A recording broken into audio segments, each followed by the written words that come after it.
Hey, I'm Ty, and you're watching the DJI Spark tutorial video series. In this video, we'll show you how to fly Spark with its remote controller.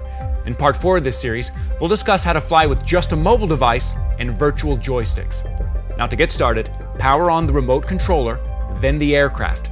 Power on each by pressing the power button once, again, then hold. Connect the remote controller via Wi-Fi, as we discussed in part 2, and mount your mobile device by slotting it into the clamps on the controller.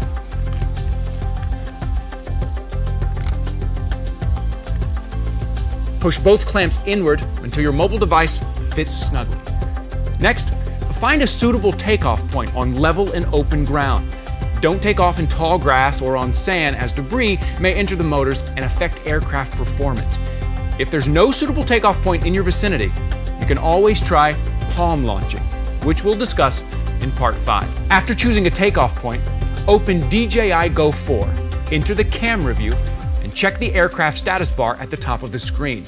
Generally, if the aircraft status bar is green, it means you're safe to fly.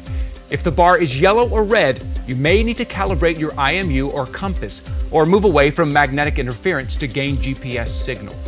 Check that each menu item displays as normal and that flight mode is set to GPS. Now, while flying without GPS is possible, we strongly recommend flying with GPS, especially if you're a new pilot. Once you've confirmed the aircraft is safe to fly, it's time to take off. Now, to start the motors, pull both control sticks to the bottom inner corners to perform the combination stick command. Alternatively, you can tap the auto takeoff icon and slide the slider to start the motors and automatically ascend to a height of 4 feet or 1.2 meters.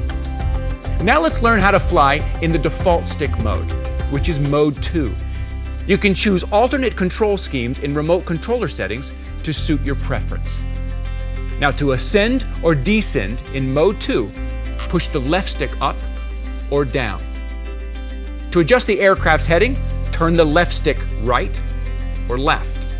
To move laterally, push the right stick left or right. And to move forward or backward, push the right stick up or down. To land the aircraft manually, descend to the ground slowly, then hold the left stick down until the motors turn off. You can also land automatically by pressing the return to home icon. All right, that's it. Now you know the basics of flying Spark with the remote controller. In our next video, we'll show you how to fly using your mobile device. Thanks for watching, and we'll see you next time.